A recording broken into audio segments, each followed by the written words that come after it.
संवरती जाएं विकास की राहें, यानी गारंटी खुशहाली की। नमस्कार। चलिए आज आपको मिलवाते हैं दो ऐसे मित्रों से जो देश की हलचल पर पैनी नजर रखते हैं। खास तौर से यहां तेजी से हो रहे चौमुखी विकास में उन्हें गहरी रुचि है। एक का नाम है आकाश और दूसरी है वाणी। दोनों दोस्त देश की प्रगति के साथ अपने खुशहाल भविष्य के सपने को जोड़कर देखते हैं। आइए मिलते हैं आकाश और वाणी से।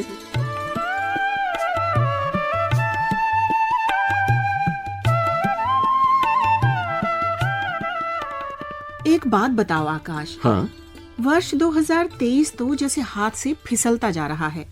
जाते हुए साल को देखकर तुम्हें दुख नहीं होता? क्या बात कर रही हो वाणी। मेरे लिए तो ये वर्ष हमेशा खास रहेगा। विकास के ऐसे ऐसे बिंदु गिनवा सकता हूं जिनके बारे में हम कभी सोच भी नहीं सकते थे। हाँ, वो तो है। और सच कहूं, इन्हीं बातों से, इन्हीं संकल्प सिद्धियों की श्रृंखला से आने वाला नया वर्ष यानी 2024 मुस्कुराते हुए दस्तक दे रहा है। वाणी, इस वर्ष की कौन सी उपलब्धि को तुम सबसे खास कहोगी? चंद्रयान 3 या आदित्य L1? दोनों को ही।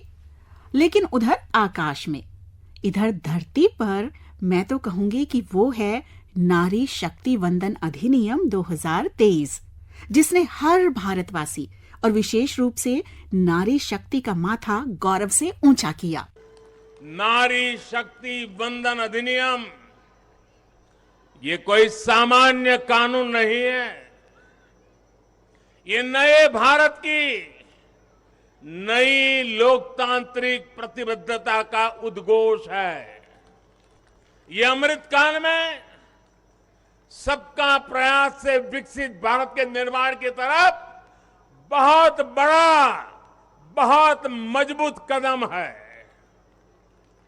महिलाओं का जीवन स्तर सुधारने के लिए, क्वालिटी ऑफ लाइफ बेहतर करने के लिए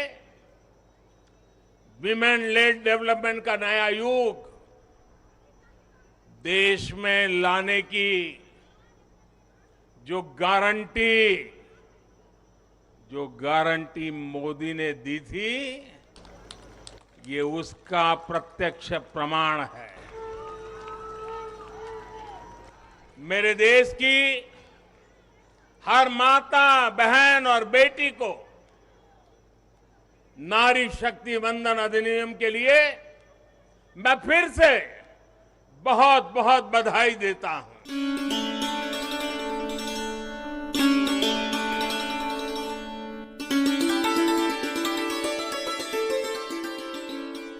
बाबा साहेब डॉक्टर भीमराव अंबेडकर के शब्द आज याद आ गए। वो कहते थे, महिलाएं अगर किसी देश में प्रगति कर रही हैं तो मैं समझता हूं कि वो समाज, वो राष्ट्र प्रगति कर रहा है। लोक रंजनम एव अत्र राज्ञाम धर्म सनातनः सत्यस्य रक्षणम चैव व्यवहारस्य चार्जवम्। महाभारत के इस श्लोक का अर्थ है लोक को यानी नागरिकों को सुखी रखना, सच्चाई के साथ खड़े होना और सरलता, यही राज्य का व्यवहार होना चाहिए। आधुनिक संदर्भ में भारत के संविधान ने देश की इन सभी सांस्कृतिक और नैतिक भावनाओं को समाहित किया हुआ है। संविधान को राष्ट्र का एक पवित्र ग्रंथ और पथ प्रदर्शक मानते हुए बीते कुछ वर्षों में माननीय प्रधानमंत्री ने विकास की गारंटी का मार्ग प्रशस्त किया। संविधान की मूल भावना अब नेतृत्व की नीयत और निष्ठा का प्रतिबिंब बन गई है। अगर कृषि रचना को अमर कहा जा सकता है तो वो भारत का संविधान है।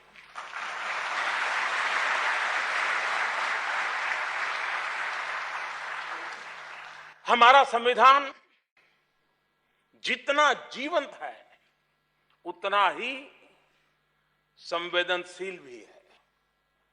हमारा संविधान जितना जवाबदेह है उतना ही सक्षम भी है। खुद बाबा साहब भीमराव अंबेडकर ने संविधान के बारे में कहा था कि वर्केबल है, ये फ्लेक्सिबल है और शांति हो या युद्ध का समय, इसमें देश को एकजुट रखने की ताकत है।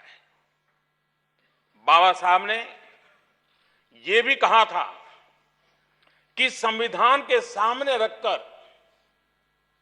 अगर कुछ गलत होता भी है तो उसमें गलती संविधान की नहीं बल्कि संविधान का पालन करवा रही संस्था की होगी।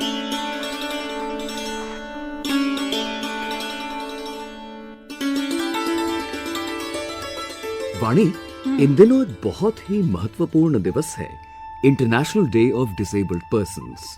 हमारे देश ने इस क्षेत्र में बहुत अच्छा काम किया है। आकाश, अच्छा ये बताओ, दिव्यांग शब्द का पहली बार इस्तेमाल कब किया गया था? मुझे याद है 27 दिसंबर 2015 को माननीय प्रधानमंत्री ने अपनी मन की बात में दिव्यांग शब्द का उपयोग किया था। आज दिव्यांग जन के लिए हर क्षेत्र में अनेक योजनाएं और सुविधाएं हैं। तुमने देखा होगा, खेलकूद की दुनिया में इन्होंने देश का नाम रोशन किया है, अंतर्राष्ट्रीय प्रतिस्पर्धाओं में भी। पैरा एशियन गेम्स और पैरालंपिक्स में हमारे दिव्यांग बहनों भाइयों ने मेडल्स की लाइन लगा दी थी। आत्मसम्मान से आत्मविश्वास तक की ये अनूठी यात्रा है। भाइयों और बहनों, आजादी के अमृत काल में भारत के विकास में सभी की भागीदारी हो, सबका प्रयास हो, इसके लिए हर जरूरी कदम उठाए जा रहे हैं। हमारे दिव्यांग साथी, उनको कदम कदम पर मुश्किलें उठानी पड़ती थी। हमारी सरकार लगातार प्रयास कर रही है कि हमारे दिव्यांग साथियों की दूसरों पर निर्भरता कम से कम हो। इसलिए हमारी करेंसी में, सिक्कों में दिव्यांगों की सुविधा के लिए नए फीचर जोड़े गए हैं। देश भर में दिव्यांगों की पढ़ाई से जुड़े कोर्स को अधिक समृद्ध किया जा रहा है। सार्वजनिक स्थानों को बसों, रेलों और दूसरे दफ्तरों को दिव्यांगों के लिए फ्रेंडली बनाने पर बल दिया जा रहा है। दिव्यांगों को एक स्थान से दूसरे स्थान पर जाने के बाद दिक्कत कम हो, इसलिए कॉमन साइन लैंग्वेज भी विकसित की गई है।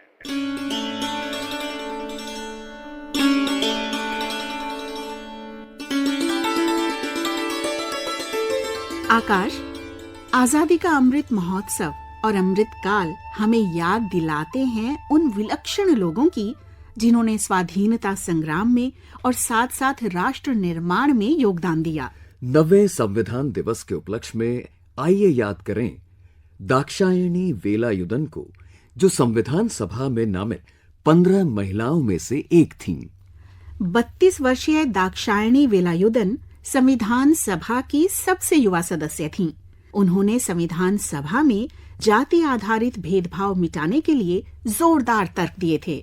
एक स्वतंत्रता सेनानी और समाज सेविका के रूप में दाक्षायणी वेलायुधन ने जो भी कार्य किए, वो देश की हर पीढ़ी के लिए प्रेरणा का स्रोत हैं। आज के युवाओं में संविधान को लेकर समझ और बढ़े, इसके लिए ये जरूरी है कि वो संवैधानिक विषयों पर डिबेट्स और डिस्कशंस का हिस्सा बने। जब हमारा संविधान बना तब देश के सामने क्या परिस्थितियां थी, संविधान सभा की बहसों में उस समय क्या हुआ था, इससे युवाओं में इक्वालिटी और एम्पावरमेंट जैसे विषयों को समझने का विजन पैदा होगा। उदाहरण के तौर पर हमारी संविधान सभा में 15 महिला सदस्य थी और उनमें एक दाक्षायणी वेलायुधन वो महिला थी जो एक प्रकार से वंचित समाज से निकल करके वहां तक पहुंची थी। उन्होंने दलितों, मजदूरों से जुड़े कई विषयों पर महत्वपूर्ण इंटरवेंशंस किए। दुर्गाबाई देशमुख, हंसा मेहता, राजकुमारी अमृत कौर, ऐसे ही और कई महिला सदस्यों ने भी महिलाओं से जुड़े विषयों पर अहम योगदान दिया था। इनके योगदान की चर्चा कम ही हो पाती है।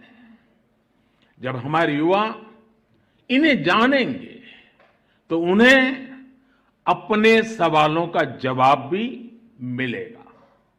इससे संविधान के प्रति जो निष्ठा पैदा होगी वो हमारे लोकतंत्र को, हमारे संविधान को और देश के भविष्य को मजबूत करेगी।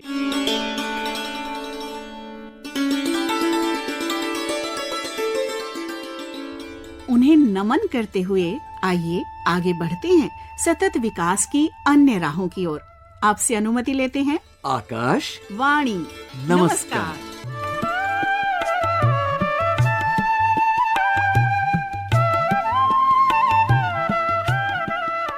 तो इस अंक में आकाश और वाणी यात्रा कराए देश के विकास पथ की। माननीय प्रधानमंत्री के संकल्प और मार्गदर्शन ने देश के सभी क्षेत्रों को लाभान्वित किया है। देखते हैं अगले अंक में वाणी और आकाश हमें कहां लिए चलते हैं। सुनते रहिए हमारी श्रृंखला संवरती जाए विकास की राहें, यानी गारंटी खुशहाली की।